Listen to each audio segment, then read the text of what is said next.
صلی اللہ علیہ وسلم قیامت کے بارے میں جب نہ مال کام آئے گا، نہ دولت کام آئے گی، نہ بڑا عہدہ بڑا نام کام آئے گا، نہ طاقت نہ پاور کام آئے گی، عرض کیا کہ حضور قیامت میں پریشانی کے عالم میں اگر میں آپ کو ملنا چاہوں، آپ کو دیکھنا چاہوں، آپ کے چہرے وضوحات کی زیارت کرنا چاہوں تو کہاں آپ مجھے ملیں گے؟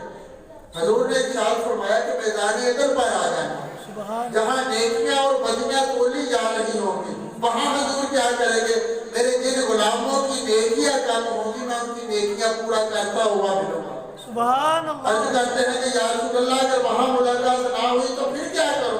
فرمایا میرے حوض کوثر پر آ جانا، وہاں جو میرے غلام پیاس سے تڑپتے بلکتے آئیں گے ان کو میں سیراب کرتا ہوا ملوں گا۔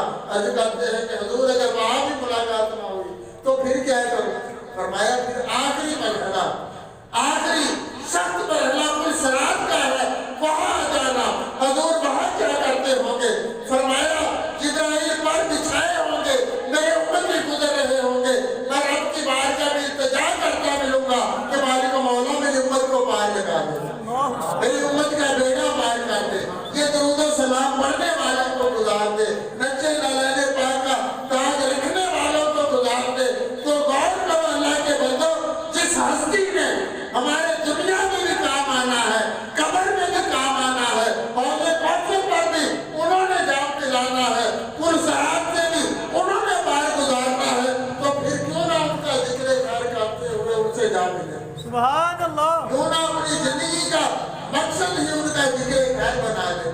کیوں نہ پھر ہر وقت ان کی ذات پر درود و سلام پڑھتے پڑھتے اتنا پڑھے کہ حضور ہمیں خواب میں تسلی دینے آ جائے کہ تو پریشان نہ ہو، تیرا نام میرے غلاموں کی لسٹ میں